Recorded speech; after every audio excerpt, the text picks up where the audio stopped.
often when you plan a barbecue and it starts to rain and you think, oh shucks, how am I going to cook them ribs? This is one of my favourite rib recipes. It's my rainy day balsamic and beer ribs. So the process we're going to use today is called pressure cooking. Pressure cooking was big back in the 60s and then it went away, but it's coming back into style again today. Why? Because you're cooking it faster. We've got some pork ribs and we've taken these small pork ribs and we've washed them and we've dried them. Always make sure you wash and dry your ribs. Now I've found the best way to stack a pressure cooker up is actually to put the ribs in twos.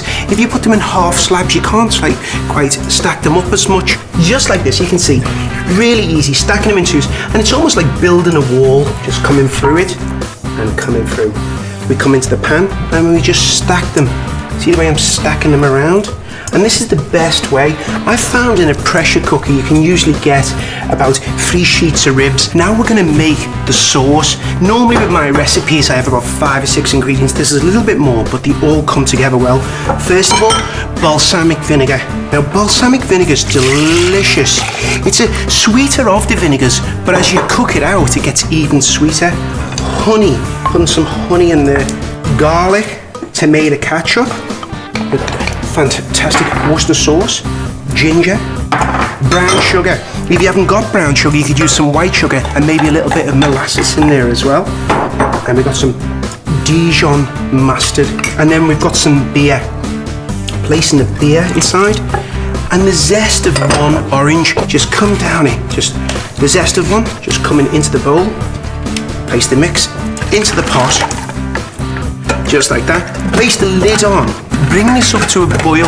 As the pressure starts to come out, let that cook for about 35 minutes. You can see that the bone actually wants to come out there. These are so tender that they'll melt actually in your mouth. It's so good. Normally what I'll do at home is either straight onto the grill or I'll chill them and I'm slice them. If they've been in the refrigerator now, they've got this perfect shape. So you can see that there. Now remember, you can do these 2 to 3 days ahead, or if you want to freeze them, they'll freeze up to 3 months. But when we remove them, we want to reduce the sauce down. When we think about rib sauces, we think about this glossy, sticky glaze for it. And you can see if you reduce it down after about 15 to 30 minutes, depending on how much juice there is, you're looking for that syrupy texture. Just take the rib. I like to take it, dip it in the sauce, or you can brush that on. These can go on the grill. If you're not using the grill, you want to pop them into your oven. These fantastic ribs, they've just been in there and you can see the lovely glaze. Look at that.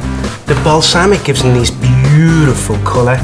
Now these are nice and warm. You want to let them cool down for at least 10 minutes. Then you take a taste.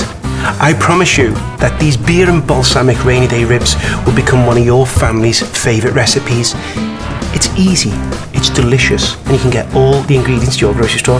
Until next time, I'm John Ashton. We'll see you soon. Cheerio for now.